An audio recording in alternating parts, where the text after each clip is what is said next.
everybody. Welcome back to the Gospel Journey. This is the last week in the month of October, and this month we've been talking about discovering our purpose. And we've talked about the fact that we are created for God to love us, and then our purpose is to love others.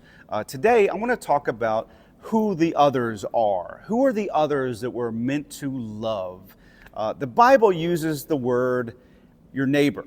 The phrase your neighbor, and so love your neighbor. Now, who is that? Who is he talking about? Well, that's a great question. In fact, a lawyer had the great idea to ask that same question of Jesus. He was in the presence of Jesus, so he went ahead and asked that question. Who is my neighbor? Who are you telling me to love?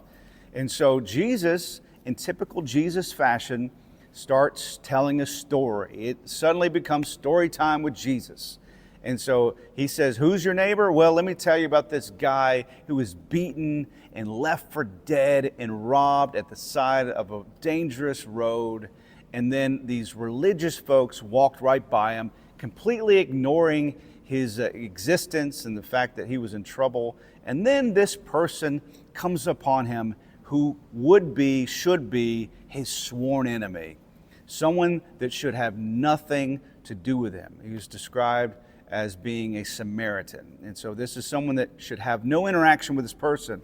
And so this person who would be a sworn enemy of this victim to this crime takes his time at the expense of his own wallet and taking time out of his day and his travels to care for this person and to make sure that he survived and he was brought back to life.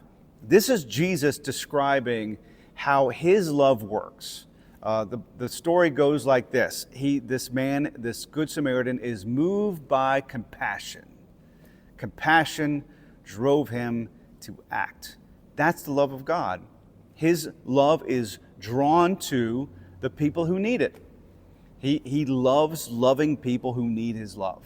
So he is always moved by compassion. Now, there's religious people who don't really think they need God. They don't think that they're not convinced that they need his love and his grace, that they've got it all worked out, that they're doing fine on their own. And then there's people that pound their chest and say, God, have mercy on a sinner like me who need the love of God, who need the grace of God. And he is moved by compassion.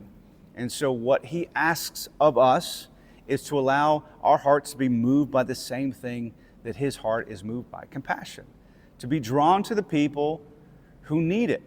So who do we love? The people who need love. And oftentimes that can be needy people. And oftentimes that can be unlovable people. It can even be at times people that we would define as our enemies, people that we would be completely at odds with. But that's exactly the target audience of his amazing love and grace. He's called us to love even our enemies, to be vessels to share this love with. And so, who is our neighbor? I'll put it this way. Anybody that God drops in your path at that moment who needs that love, which is really everybody, but everybody that God drops on our path who needs love. And so, to always be aware, eyes open, and always be willing to be moved by compassion, to love even the most unlovable, to allow God's love to be the loudest thing in our life, to let our little light shine. That's what we're called to do, and that's what really advances the cause of Christ in this world, to love others as he loves us.